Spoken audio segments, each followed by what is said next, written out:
Hey guys, welcome back to the channel. Dave from Timber Time Outdoors. In this video, we're going to talk about double towing, and more specifically, why I like double towing versus, say, buying a toy hauler or some other method of carrying your toys around when you're camping. So stay with us. Hey now, take a step outside and seize the day now. Alright guys, let's jump right into it. So kind of two main parts to this video. The first part, I'm going to talk about some tips and tricks for double towing. If you're thinking about doing some double towing, I'm going to talk about the things that I've learned and just some tips on how to make it work. And then secondly, I'm going to go into some more pros and cons about double towing versus, say, a toy hauler. They both have their place in the world, and depending on what you're trying to do, you may want to choose one or the other. All right, a couple of tips here. So there's all kinds of gear you can buy for different activities, and double towing is no different. So there's a couple things that I highly recommend you do if you're going to think about double towing. And the first thing is get yourself a rear camera, something that hangs off the back of your camper so you can see what's going on behind you. A lot of times when you're towing, that little caboose trailer is so narrow when you're going down the highway you can't really see it. And so it just gives you some good peace of mind, and you can keep track of what's going on behind you. The second thing, maybe stating the obvious, but you need a really good hitch on your camper. Some of these campers come with a receiver hitch on the back, but they're really not designed to tow. A lot of times they're basically put on there so you can have a bike rack. So you may need to reinforce what's there or do what I did, and I basically had a custom hitch made. Not every camper is built the same way. If you have a lower price point fifth wheel, there's a chance that your frame can't even handle it. So again, work with the experts at the camper stores, the RV, people that sell RVs. They'll know exactly what to do. And a lot of times they have a vendor or a welder that can do these kinds of hitches. So make sure you research that frame of your fifth wheel and get yourself a hitch that can at least tow 3,000 pounds and has a tongue weight capacity of 300 pounds. All right, let's talk about load capacities just a little bit.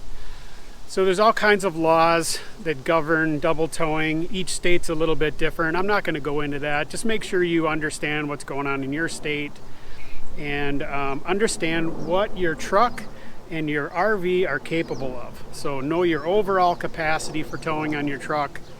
Know your overall gross capacity for your camper, and then make sure you're not going over the limit when it comes to your caboose, right? So, my little trailer there is rated for 3,000 pounds. That's well under the overall capacity of my truck and my RV. And the most important thing that I think is that you need to watch out for is just watch that tongue weight of your caboose or your second trailer that you're towing. If you get too much tongue weight, what happens is you're basically you're putting too much pressure on your RV. I did that one time, and I ended up getting some really funny tire wear because basically I was pushing down on both sides. So you got tongue weight on the front end, you've got tongue weight on the back end, and you're kind of flexing your axles a little bit. And so make sure that you measure your tongue weight. There's a couple ways to do that. You can do it with a simple bathroom scale. That's what I did. Or you can actually purchase a receiver hitch that will measure tongue weight. So just keep track of all those capacities and make sure you're within the limits of your system. Okay, overall length, truck, fifth wheel, and caboose. 70 feet is kind of the good target.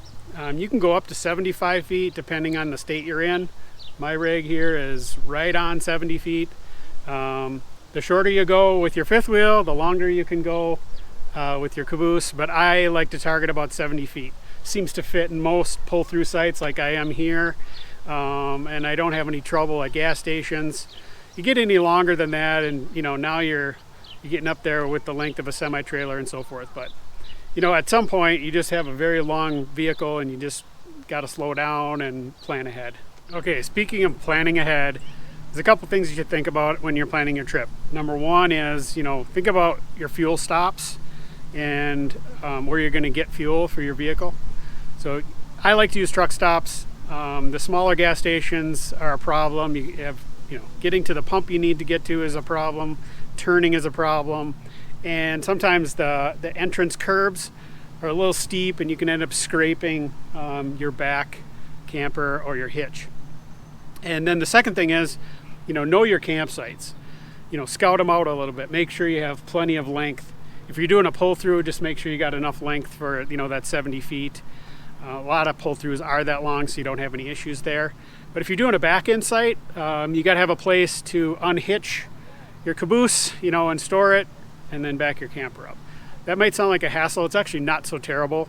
I've done it many times and I don't mind. But the thing is, you got to understand the length of your campsite, as well as, does it have a place where you dump your little caboose off. All right, next let's talk about why I prefer double towing over a toy hauler. A lot of you are probably like, why would you do that? It's crazy.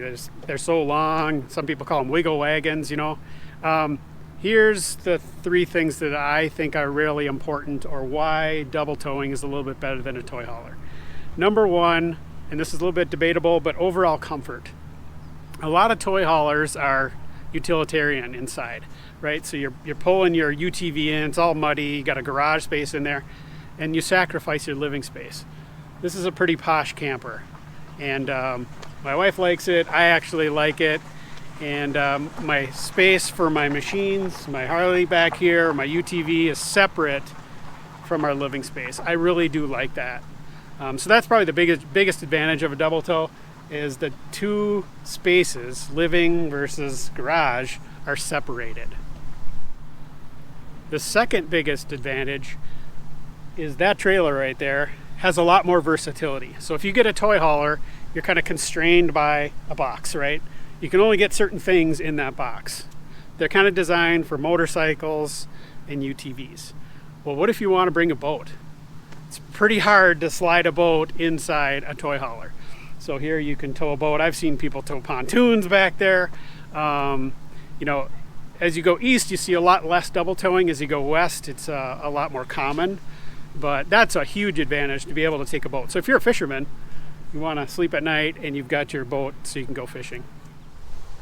All right, so by having a separate trailer from your RV has some advantages. And one I kind of mentioned already, which is, you can have a wide variety of trailers, right? Fishing, pontoon boat, enclosed trailer, open trailer. So that's great. But you can also, once you get to your campsite, you can take that with your truck and leave your camper behind. That's something you can't do with a toy hauler, or at least you can't do it very easily. Pretty hard to take your toy hauler right to the trailhead. So those are the biggest advantages of double towing. Some of the disadvantages, obviously, overall length is longer, although I've seen some very long toy haulers out there, over 40 feet long. But, being 70 feet long has some challenges to it. Number one is backing it up, right? So I think that's the biggest fear that people have and why they tend to shy away from double towing. How am I going to back up? Well, it can be done. You can't really do it with any precision unless you're super talented. I've backed this one up, 30, 40 feet before. That's not a lot. You're not going to back into a campsite with it, but you can back up. You can get yourself out of a jam if you're, trying to turn around or whatever. So I've done that before. It is possible, but it does take some skill. And the last thing I would say is that there's a large fear about double towing. So if you've never done it, it's kind of a scary leap of faith. Like, okay, I'm going to give this a go. Towing a trailer, everybody's done that. So, making the jump to an RV is usually not that big a step for people. But as soon as you put a caboose on there, people have a tendency to freak out. I know when I show up sometimes, people are like, oh my gosh, he's 70 feet long. So you get some looks, but I will tell you this, it's not as hard as it looks.